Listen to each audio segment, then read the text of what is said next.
everyone, I'm doing a middle school math series on a variety of things that are getting you ready for middle school math. If you are just joining me, you can find me on YouTube, Instagram, and TikTok at YouWantAlgebra.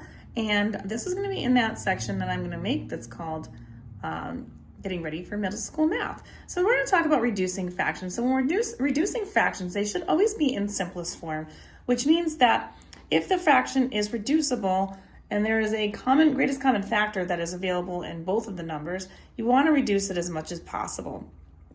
So if you look at something like 16/20, obviously you know those are two even numbers, so they can be reduced because if you cut them in half, you can get a smaller number. And when there's ever that doubt, you can always do that, but the greatest common factor just takes that extra step out of the situation. So you're looking for the biggest number that divides into, or these both can divide into. So if you think about the numbers that multiply to get me 16, my first number obviously is 1 in itself. That's not going to help me too much. My next number would be 2, so 2 does go into both of these numbers. Then I look at if I can do anything higher, I try to do something higher. So I can go in and see if the next number, which is 4 times 4, which goes into 16, obviously. So 4 goes into 16, and it also goes into 20. I can do that.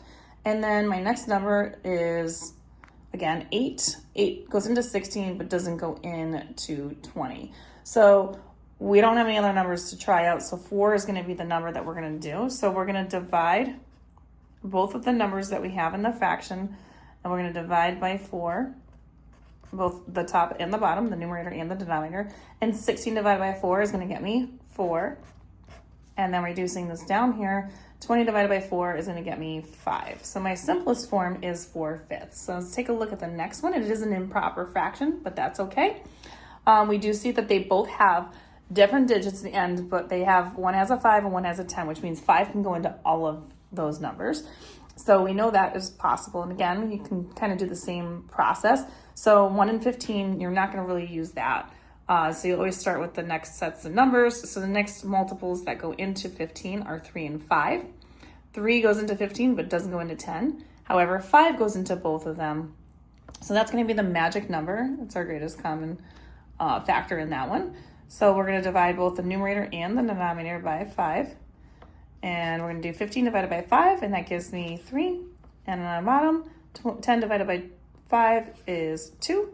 And so you'd have 3 halves. If you are to make that into a mixed number, 2 goes into 3 one time with 1 left over. And then our denominator is 2, so it would be 1.5. If you want more questions like these, you can find them on my Instagram, again, YouTube, or TikTok at YouWantAlgebra. All of them are going to be in the playlist of getting ready for middle school math.